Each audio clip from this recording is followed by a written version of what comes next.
ஒரு குழந்தை பொறந்துச்சுன்னா, இப்ப ஜாதகர்கிட்ட போய் எனக்கு குழந்தை பொறந்திருக்கு, ஜாதகம் எழுதணும்னா, நல்ல பெரிய ஆட்கள் என்ன சொல்லுவாங்கன்னா, ஜாதகம் 1 வயசுக்கு அப்புறம் எழுதணுமா? இல்ல 5 வயசுக்கு அப்புறம் தாம்மா எழுதணும் அப்படின்னு சொல்லுவாங்க. இப்ப சமீபத்தில பார்த்தா, குழந்தை பொறந்த உடனேயே நம்ம டேட் ஆஃப் பர்த்த போய் கணித முறையில குடுக்குறோம். அந்த கணித முறையில அந்த டேட் ஆஃப் பர்த் எல்லாமே இந்த ராசி, இந்த நட்சத்திரம், இந்த டைம்ல பொறந்திருக்காங்க, இப்படிதான் இருப்பா எல்லாமே பிரிண்ட் அவுட் எடுத்து கிரக பலன் எல்லாமே குடுத்துடுறாங்க. சோ அதுக்கும் பிரசன்னம் மூலமா ஜாதகம் பார்க்கறதுக்கும் என்ன வித்தியாசம் இருக்கும் சார்? குழந்தைங்க அதாவது ஜாதகம் குழந்தைங்களுக்கு மேக்ஸிமம் பிரசனம் பார்க்கக்கூடாது. பார்க்கக்கூடாது. ஓகே. அதுவும் 1 வயது வரைக்கும் ஜாதகம் எழுதக்கூடாது. எங்க குருநாதர்லாம் 5 வயசு வரைக்குமே எழுத மாட்டாங்க. ஆமா, ஏன்னா சில அவங்க வந்து கடவுளுக்கு சமம்.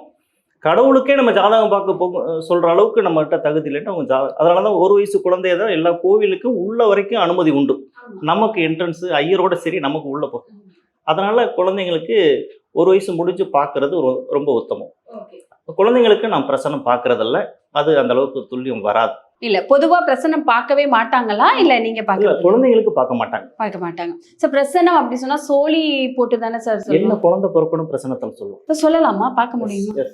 எப்படி கணிப்பாங்க? டாக்டராலே சொல்ல முடியாது. இந்த குழந்தை பிறக்கும் இந்த இது பிறக்கும்னு சொல்லிட்டு சொல்லிடலாம். எப்படி கணிப்பாங்க ஆம்பளை சார் அது? இல்ல அதான் பிரசனம் சொன்னோம் இல்லைங்களா? நமக்கு வர நியூஸ் பேப்பரோ நம்ம சுவாசம் அந்த நேரத்துக்கு எப்பவுமே நமக்கு மாறி மாறி சுவாசம் அதிகமா வரும் தெரியுங்களா?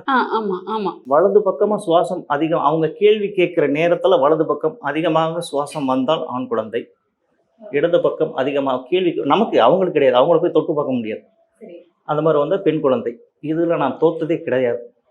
இதுதான் குழந்தை இதுதான் அப்படின்னு சொல்லிடுவேன்.